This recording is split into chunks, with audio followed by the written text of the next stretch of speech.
रामकृष्ण हरी माऊलींनो, सर्वांना गौरीचा नमस्कार. तर कशा आहात सर्वांचं गौरीच्या स्वयंपाक घरामध्ये स्वागत आहे. तर आज आपण बनवतो वटाणा भात, कोबी भात, व्हेज पुलाव म्हटलं तरीही चालन. आणि एक भात तर बघा किती छान असा मस्त झालेला आहे. एकच नंबर असा इथे मोकळा सळसळीत असा आपल्याला भात झालेला आहे. घरात सर्वांना आवडेल अशा पद्धतीने भात तयार झालेला. चला वेळ वाया न घालवता रेसिपीला सुरुवात करूया. बनवण्यासाठी इथं आपण सर्व साहित्य तयारी करून घेतलेली आहे. वटाणा पुलाव बनवायचा आहे. तुम्ही व्हेज पुलाव म्हटलं तरीही चालेल. वटाणा 1 वाटी मी सोलून घेतलेला आहे इथे. आणि कांद्याऐवजी आपण कोबीचा वापर करणार आहोत.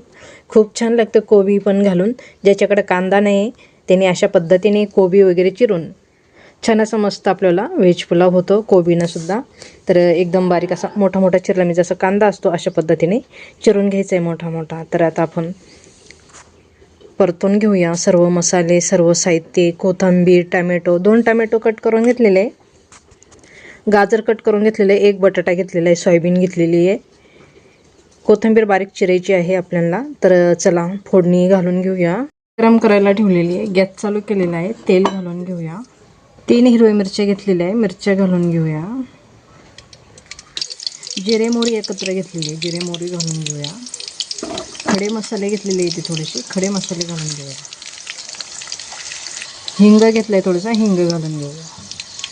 आलं लसूण पेस्ट घालून घेऊया. सर्व साहित्य छान परतून घेऊया. टमॅटो घालून घेतले, टमॅटो छान परतून झालेली. कोबी छान स्वच्छ धुवून घ्यायचा, कोबी घालून घ्यायचा. ज्यांना घरात कोबी आवडत नाही, कोबीची भाजी आवडत नाही, त्यांनी अशा पद्धतीने सुद्धा खूप छान होतं. ज्यांना भातामध्ये कांदा सहन होत नाही त्यांनी अशा पद्धतीने भात बनवा. छान परतून घेऊ. बारीक चिरलेली कोथिंबीर घालून घेऊ. छान परतून घेऊ.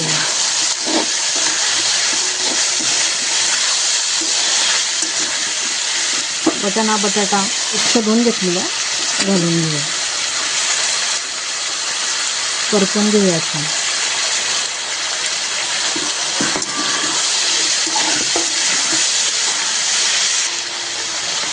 कस्तुरी मेथी घेतलेली थोडीशी चुरगळून घालून घेऊया.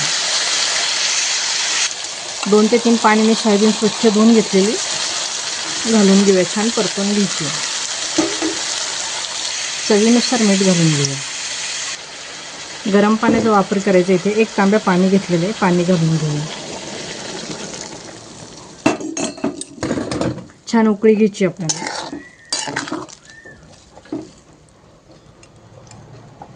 भात किती बनवायचा त्यानुसार तुम्ही पाणी घालून घ्यायचं आहे. इथे जेवढा भात बनवायचा तेवढं इथे आपल्याला पाणी घालून घ्यायचं आहे. अजून अर्धा तांब्या मी पाणी इथे घालून घेतलेलं आहे. गरम पाण्याचाच वापर करायचा. छान उकळी घेऊ पाण्याला. आता पुन्हा 1 वाटी इथे तांदूळ घेतलेले आपण.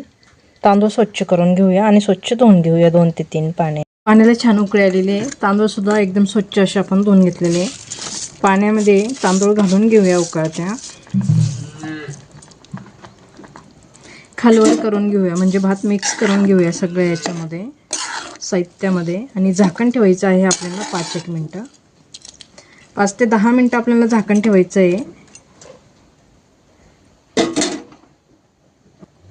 झाकण ठेवून घेऊया 10 मिनटं. कमी गॅसवर झाकण ठेवायचं म्हणजे गॅस कमी करायचा आणि मग झाकण ठेवायचं म्हणजे छान भात शिजला जातो. जास्त पाण्याची गरज पडत नाही, भात चिकट होत नाही, छान मस्त मोकळा भात होतो. बघूया 10 मिनटानंतर. भाताला 1 उकळी आल्यानंतर आपण गॅस बंद केला होता. तर गॅस बंद केल्यानंतर बघू शकता भात किती छान असा मस्त झालेला आहे. आता याला आपण खालवर करून पुन्हा झाकण ठेवून द्यायचं आहे. याच्यावरती गॅस चालू करायचा नाही, काही नाही, फक्त पलटी देऊन आपल्याला झाकण ठेवायचं आहे.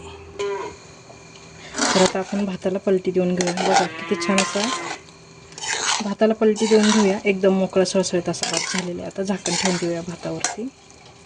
पुन्हा 10 मिनटं आपण झाकण ठेवून देऊया. तर भात आपण खोलून बघूया. तर बघू शकता किती छान असं मस्त आपल्याला भात इथे तयार झालेला आहे. एकदम मोकळा सळसळीत असा भात झालेला आहे. तुम्ही सुद्धा अशा पद्धतीने माप घेतलं तर एकच नंबर असा मोकळा सळसळीत भात होणार अशा पद्धतीने भात नक्की बनवून बघा. तुमच्या घरातले जे कोबी खात नाही ते सुद्धा एकदम आवडीनं असं भात खाणार. एकच नंबर भात होतो. तर रेसिपी कशी वाटली कशी नाही नक्की मला कमेंट करून कळवा. तर चला आजच्यासाठी धन्यवाद. भेटूया एका पुढच्या नवीन रेसिपीमध्ये. छान राहा, मस्त राहा, खुश राहा. अशा पद्धतीने नक्की भात बनवून बघा. धन्यवाद.